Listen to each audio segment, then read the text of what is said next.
শাইতানির রাজিম বিসমিল্লাহির রহমানির রহিম। সম্মানিত ভিউয়ার্স, আমরা জার্নি শুরু করেছিলাম বিসিএস নন ক্যাডার 2025। আমরা পড়ছিলাম বাংলা বিষয়াবলী। আজকে আমরা বাংলা বিষয়ের গুরুত্বপূর্ণ যে কোশ্চেনগুলো ইতিপূর্বে পরীক্ষা হয়ে গেছে, সেই কোশ্চেনগুলোর মধ্যে গুরুত্বপূর্ণ প্রশ্নগুলো নিয়ে আমরা বিস্তারিত আলোচনা করব। পিএসসি নন ক্যাডার দশম গ্রেড পরীক্ষা 2001 থেকে 2024 মার্চ পর্যন্ত ব্যাখ্যা সহ সকল প্রশ্নোত্তর আমরা ধারাবাহিকভাবে আলোচনা করছিলাম। তারই আলোকে আমরা আজকে বাকি কোশ্চেনগুলো আলোচনা করব। ব্যাকরণ শব্দটি কোন ধরনের শব্দ? ব্যাকরণ শব্দটি কোন ধরনের শব্দ?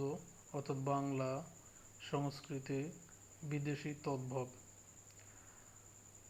ব্যাকরণ শব্দটির ব্যুৎপত্তিগত হচ্ছে বি যোগ আ যোগ ক্রি যোগ অন, এটা হচ্ছে সন্ধি। তো ব্যুৎপত্তিগত অর্থভাবে ব্যাকরণ শব্দের অর্থ হচ্ছে বিশেষভাবে বিশ্লেষণ। ব্যাকরণ শব্দের ব্যুৎপত্তিগত অর্থ বিশেষভাবে বিশ্লেষণ। ব্যাকরণ একটি সংস্কৃত শব্দ। ব্যাকরণের 4টি অংশ আছে। 4টি অংশ কি কি? প্রথমে আছে ধ্বনিতত্ত্ব, তারপরে শব্দতত্ত্ব বা রূপতত্ত্ব। আবারও বলছি, প্রথমে ধ্বনিতত্ত্ব, দ্বিতীয়ত শব্দতত্ত্ব বা রূপতত্ত্ব, তারপরে রয়েছে পদবিন্যাস, এরপরে রয়েছে অর্থতত্ত্ব। মরফোলজি, ফোনোলজি, মরফোলজি, সিনট্যাক্স, সেমেন্টিক্স, এই 4টি বিষয় নিয়ে বাংলা ব্যাকরণ আলোচনা করে থাকে। দ্বিতীয়ত প্রশ্নে এসেছে লোকসংখ্যার অনুপাতে বিশ্বে বাংলা ভাষার স্থান।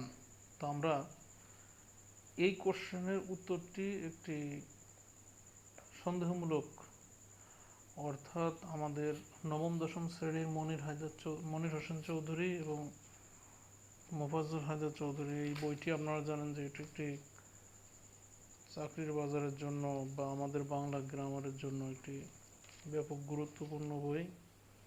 তো এই বইটিতে আমি রেফারেন্স সহ এখানে উদ্ধৃতি করছি। এই বইটিতে এখানে দেওয়া আছে, ভাষাভাষী জনসংখ্যার দিক দিয়ে বাংলা পৃথিবীর 4র্থ বৃহৎ মাতৃভাষা।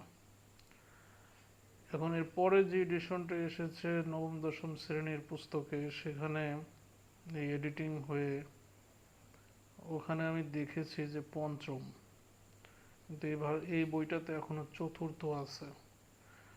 তো সেই সুবাদে চাকরির এই সলিউশন গাইডে এখানে লোকসংখ্যার অনুপাতে, ভাষাভাষী জনসংখ্যার অনুপাত এবং লোকসংখ্যার অনুপাত, এই দুটাতেই একই কথা ব্যক্ত করা হয়।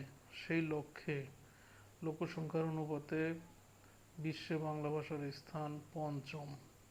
তাহলে মাতৃভাষা হিসেবে বিশ্ব ভাষা তালিকায় লোকসংখ্যার অনুপাতে বাংলার অবস্থান 5ম এবং বহুল ভাষা হিসেবে এর অবস্থান 7ম। কিন্তু এইটাতে হচ্ছে যে ভাষার দিক দিয়ে ছিল 3য়,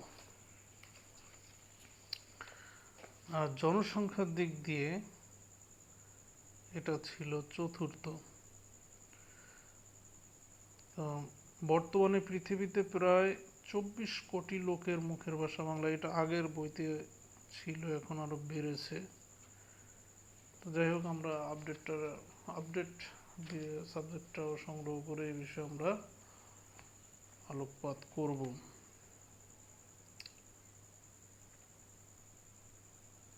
পরবর্তী কোশ্চেন রয়েছে, উহা এই শব্দটি কোন রীতির শব্দ? আমরা জানি যে উহা এর চলিত রূপ হচ্ছে ইহা, তাহলে এটি হচ্ছে একটি সংস্কৃত বা সাধুরীতির শব্দ। বাংলা ভাষার লেখ্যরীতি দুটি, সাধু ও চলিত রীতি।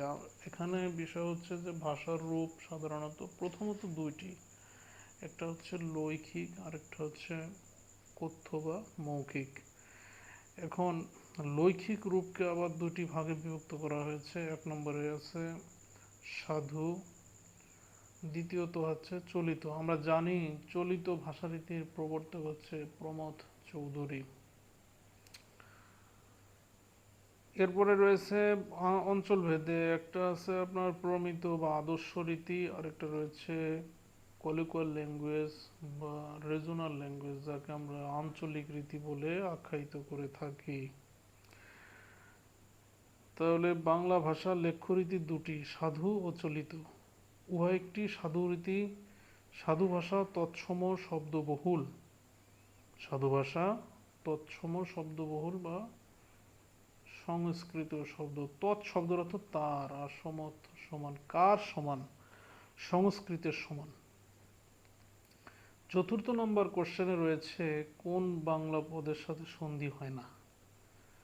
অব্যয় বাংলা পদের সাথে সন্ধি হয় না। আমরা জানি বাংলা পদ কয়টি? বাংলা পদ হচ্ছে 5টি। বিশেষ্য, বিশেষণ, বিশেষ্য সর্বনাম হবে, বিশেষ্য সর্বনাম, বিশেষণ, অব্যয় ও ক্রিয়া।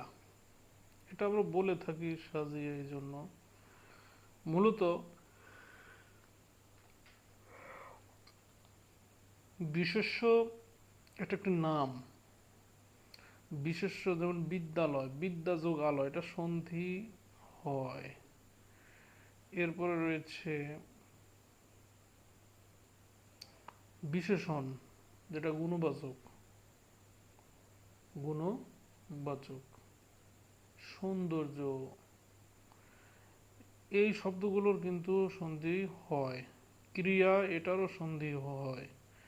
অব্যয়, তার কোনো কি নাই? ব্যয় নাই বা স্বতন্ত্র অর্থ নাই। এই সকল শব্দের কিন্তু সন্ধি হয় না। সেই ক্ষেত্রে আমরা বলতে পারি যে পরস্পর সন্নিহিত দুটি ধ্বনির মিলনকে সন্ধি বলে। হিম যোগ আলয়, হিমালয়। অব্যয় ছাড়া সব পদের সন্ধি হয়, অব্যয় ছাড়া সব পদের সন্ধি হয়। আমরা পর্যায়ক্রমে ইনশাল্লাহ পরবর্তীতে যে কোশ্চেনটি আছে সেই কোশ্চেনগুলো নিয়ে আলোচনা করব। আসসালামু আলাইকুম।